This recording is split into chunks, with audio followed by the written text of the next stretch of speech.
7 hikers and 1 body returned to Israel after vicious Nepal avalanche. U.S. State Department says Kerry's comments were taken out of context. Obama appoints a Jewish man as Ebola response coordinator. And witness sees man installing a hidden camera in the women's showers of a synagogue.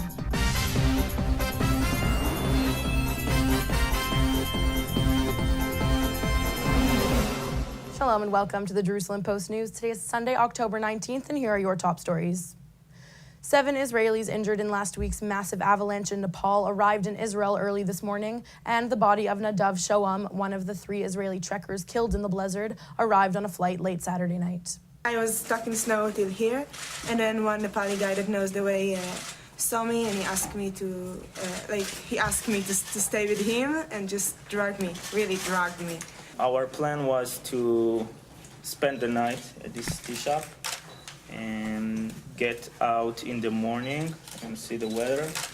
We was lucky and the weather was sunny, and the storm was stopped. Yeah, the storm was stopped.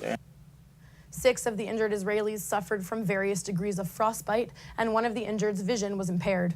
Another Israeli citizen, Michal Gili Charkeski, 43, from Givatayim, remains missing while Nepal continues its emergency rescue operation. President Barack Obama on Friday named the Jewish Ron Klain as the Ebola Czar, or Ebola response coordinator, who will organize U.S. efforts to contain the Ebola outbreak. And we are confident he has all of the credentials that we could want for somebody who can implement these kinds of policies that are so critical to the safety and health of the American people. Klain, a lawyer and a businessman, was a senior White House aide to Obama and chief of staff to Vice President Joe Biden.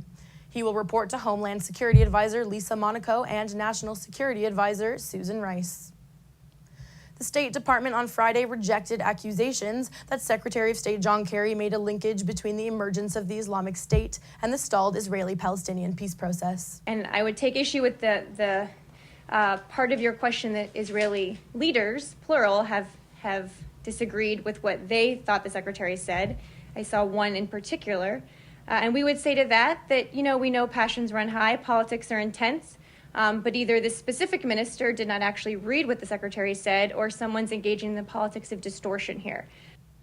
In her remarks to the press, the State Department's deputy spokesperson, Marie Harf, said that Kerry's remarks were taken out of context by Economy Minister Naftali Bennett for political reasons. First, he did not make any linkage between Israel and the growth of ISIL, period. And we can go back over what he actually said, which I have in front of me. He did not make that linkage. What he was saying is, in the course of his work, do leaders in Europe and in the Middle East tell him that they like that the U.S. wants to try and achieve peace? Of course they do. Do the leaders think peace would help create a more stable region? Of course they do. That is in no way a newsflash. It's something that presidents of both parties for decades have said. Harf added that Israeli-Palestinian peace would stabilize a currently volatile region. However, Kerry's comments in no way directly link the Islamic State group and Israel, as Bennett had suggested. A U.S. rabbi has been arrested on charges of installing hidden cameras in the women's showers of a synagogue. Rabbi Barry Frundle of Washington's prominent Kesher Israel congregation was arrested Tuesday at his home in Washington. He was charged with voyeurism after a witness allegedly saw him installing a clock radio with a hidden camera in the women's showers of the congregation's mikveh. Frundle was ordered to stay away from the congregation and the Jewish converts who immersed in the synagogue's mikveh.